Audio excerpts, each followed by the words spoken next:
afternoon, everyone. Welcome to your snow day on Better Connecticut, whether you wanted it or not. Oh, our producer, Jamie, just makes me laugh. Let me tell you something. That's funny. How are you? Did she just yell something in your Yeah, ear? she's talking in my ear. She's talking in my head. I can't share Sweet anything. nothings, I'm sure. Sweet nothings. They're all sweet nothings. How are you? How was your ride in? My ride-in was okay because I knew to go really slow and there weren't a lot of people on the road. But my kids were, of course, ecstatic to hear that there was a snow day. Yes, take a look at this. I was sneaking into the room to turn off the alarm. It was a big fat mess. I mean, I saw this morning with you. Tractor trailers all over the place. Multiple cars closed Interstate 91 South in North Haven this morning, so it was a big mess. Unfortunately, the slip sliding away. You got to be really careful out there. You know, the problem is with black ice, there's no traction. Yeah, so it doesn't matter if you have an SUV. Right, people say I have all-wheel drive. It's like doesn't matter if it's ice. Luckily, in most of the state, we had a little bit of snow, and that was a little bit put down a little bit of traction, and then the ice came on top of it. But nonetheless, it was a tricky commute this morning. Just be careful driving around. A lot of you have snow days off today, and you might be going off to your destinations. Looks are deceiving. The temperatures are, you know, you can still be dealing with some black ice out there, so you just want to be really careful. We'll have an update coming up, but also the evening commute. You want to keep looking at the bottom of your screen and on the Channel 3 app, because I'm sure we're going to see more closings and delays if there's problems driving. Let's just get to the best cookie, shall we? Yeah. All right.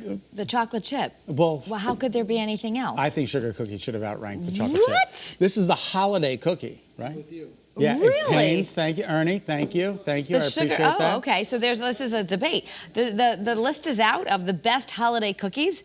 First place is my personal favorite, chocolate chip. I think you need no holiday to have it. It's just a wonderful thing. Second place, which I think should be in first place, is the sugar cookie. Third is fudge. Is that a my cookie or mom used to make fudge? and I think of it as a holiday too. A lot of people make fudge for the holiday. I don't know. Like fudge cookies or no, like fudge. Fudge. That's not a cookie. That's fudge. I guess it's not a cookie, but it made the list. Peanut butter cookies, and then there's a tie between snickerdoodles and gingerbread. I don't like gingerbread at all. You don't? Like even real gingerbread, like good gingerbread? They're saying that the oatmeal raisin is the last on the list of all of them. They say if you show up with an oatmeal raisin cookies, it topped the survey as the least favorite. You're going to end up going home with your oatmeal cookies if you decide to bring them. I love oatmeal chocolate chip, but not oatmeal raisin. This has got to have something else in it. Yeah. Oatmeal raisin. I know. Ugh, it's always the last in the bottom of the box, and yuck. Oh, Jamie, our producer, loves them. She loves them. You're in the minority. That's because she doesn't like chocolate. We're getting help for her. All right. So what do they do with all that stuff they collect at the airport that you don't know what to do with, that you can't take with you on the plane, that you packed in your carry-on, and then they take it out and they say, I'm sorry, we have to confiscate that?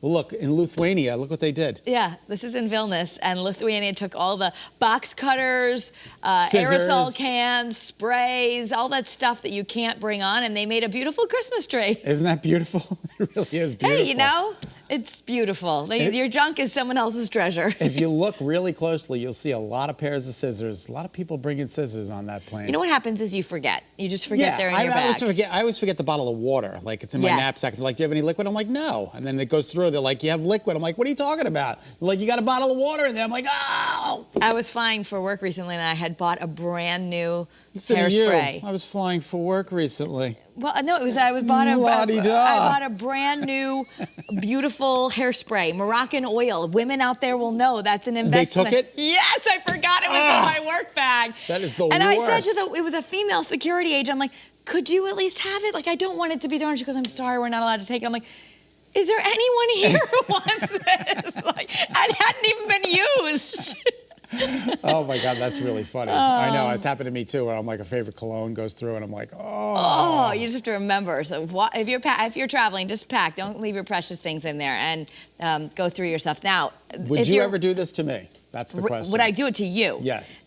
No. Because I know it would be. We're talking about I wouldn't re-gift to you, but I don't think that it's wrong necessarily to re-gift a gift if you don't enjoy it and you know someone else would. But apparently it's by our age whether or not we'll do it. Especially wine. People show up at my house all the time with wine. I hate wine. Or candles, things that are just maybe you don't like that scent, but you know someone else would love it. It all goes into a big box, and then I bring it to different houses as I go through the holidays. Look what I got you. How nice is this? Oh, we're going to open our presents soon. I'll have to be wary. Okay. No, yours is not a re-gift, I promise. All right, so 27% of Americans will give a secondhand gift over the holiday season, but it's bigger. 61% of Gen Z and 43% of millennials would give something that is being re-gifted. All right. But less of us, less Gen X or baby boomers. Exactly. All right.